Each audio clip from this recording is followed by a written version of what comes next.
ஒரு காட்டில் சிங்கம் ஒன்று இருந்தது. அது காட்டின் அரசனாக இருந்தது.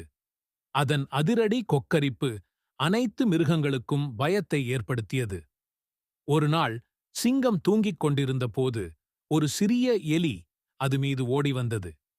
சிங்கம் கோபமாக விழித்து எலியை பிடித்து கையில் எடுத்தது. "நீ எனது தூக்கத்தை கெடுத்துவிட்டாய். நான் உன்னை சாப்பிட விரும்புகிறேன்" என்று சிங்கம் கத்தியது. எலி அஞ்சியபடி, "தயவு செய்து என்னை விடுங்கள். நான் உங்களுக்கு ஒரு நாள் உதவி செய்யக் கூடுவேன்" என்றது. சிங்கம் சிரித்தது. "நீ எனக்கு உதவ முடியாது.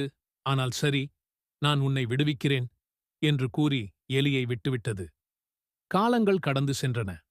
ஒரு நாள் சிங்கம் வேட்டையாடப் போய்க் கொண்டிருந்தபோது ஒரு வளையத்தில் சிக்கிக் கொண்டது. அது வலையிலிருந்து வெளிவர முயன்றது, ஆனால் முடியவில்லை. அதன் அதிரடி கொக்கரிப்பு காட்டில் ஒலித்தது. எலியும் அந்த ஒலியை கேட்டது. உடனே எலி அங்கு ஓடி வந்து தன் கூர்மையான பற்களால் வலையை கடித்தது. சிங்கம் தன்னுடைய சுதந்திரத்தை மீண்டும் பெற்றது. "நன்றி" என்று சிங்கம் கூறியது. "நீ என் உயிரை காப்பாற்றினாய்."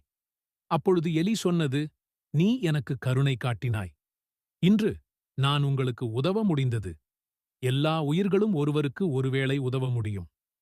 இந்தக் கதை எல்லோருக்கும் உதவிக்கரம் நீட்டினால் நமக்கும் உதவிகள் கிடைக்கும் என்பதை கற்றுத் தருகிறது."